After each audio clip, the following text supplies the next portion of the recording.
So we've got some brand new Fox News opinion polls for you showing nearly half of all Americans think that the Obama administration is actually making the economy worse, according to these numbers. This comes as these new jobs numbers we saw this morning show that more Americans applied for unemployment benefits this week. New evidence that layoffs are rising and the job market is still very, very weak. Let's bring in our panel and talk about this. Syndicated radio talk show hosts Leslie Marshall and Lars Larson. Thanks for being here to both of you. Leslie, let me start with you. I mean, obviously, these are not good numbers for the administration.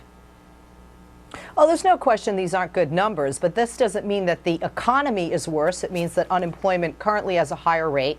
Historically, companies do tend to lay off in the summer months, and that's been whether we've had a good economy or a bad economy. But this doesn't make the economy bad, nor does it make it the president's fault. When we look at what the president's done, whether it's a bailout for Chrysler and GM, who have profits, and the Dow Jones that has doubled in the past 2 years, overall, economists, nonpartisan, say that the economy's getting better. But remember, it's a slow climb. And Lars, my love, the tortoise did beat the hare.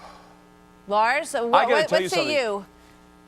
I can't believe this. Companies don't lay off in the summertime. They hire in the summertime. Think about the industries that do. But beyond that, Leslie, to say, oh, the economy isn't bad, it's just unemployment.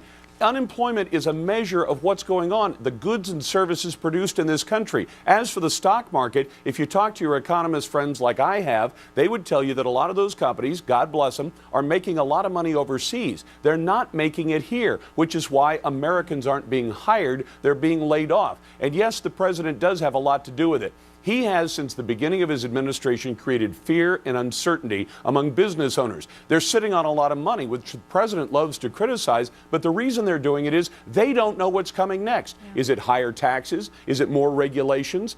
And the president himself is to blame directly for a lot of the bad things that have happened in the economy in the last year.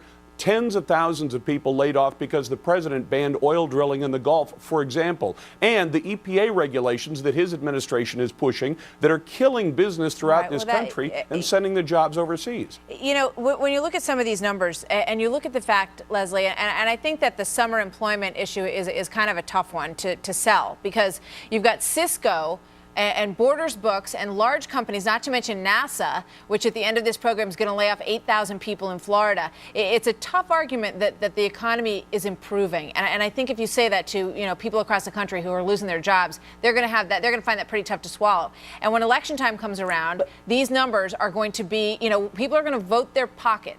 And this is not, I think, to gloss over it and say that this is an improving economy and boy, we just better be patient. Don't you think people are getting tired of hearing that? Well, I don't disagree. People are getting tired of hearing that. We're a very impatient society. I'm one of the most impatient people alive. But the reality is we're not in a recession. The reality is we are in a better position economically. Is unemployment? What do you base that on? Well, economist in the numbers on Wall Street, the Dow Jones over the past 2 years. We're not in a recession. We're no longer in a recession. We were in a recession. As Lars has pointed out, there's a lot of reasons why corporations are doing better. One is that they're very lean. They have stopped hiring. They're very productive because they're very lean right now. That's not good for jobs. And it also, we do see a lot of investment overseas. So the fact that the Dow Jones Industrial, everybody wants to see the Dow go up. That's good for everybody's 401k. That's happy news. I agree with you there. But I'm asking you where else you see an economy that's improving. You've got 21,000 jobs added to payrolls in 2 months. 21,000 jobs. That is a pathetic number, Leslie. Well, I don't disagree with the number, but when Lars talks about the jobs that have been outsourced overseas, this isn't something that just happened. This is something that happened prior to the stimulus, and you know it. No, but in 2000, the unemployment rate was 4.2%. In 2008, the unemployment rate was 7.6%. So we were heading this direction before the stimulus and before Obama walked into the White House. Hey, Martha. Yes, he's president now. I'm not blaming Bush, but this has been a historical cyclical event, a spiral downward that does not have to do with just Democrat or Republican. The question that's going to be on everyone's mind, though, and I want Lars to take this on, as you head towards the election, is the administration making the economy better or is it making it worse? No. That's the question.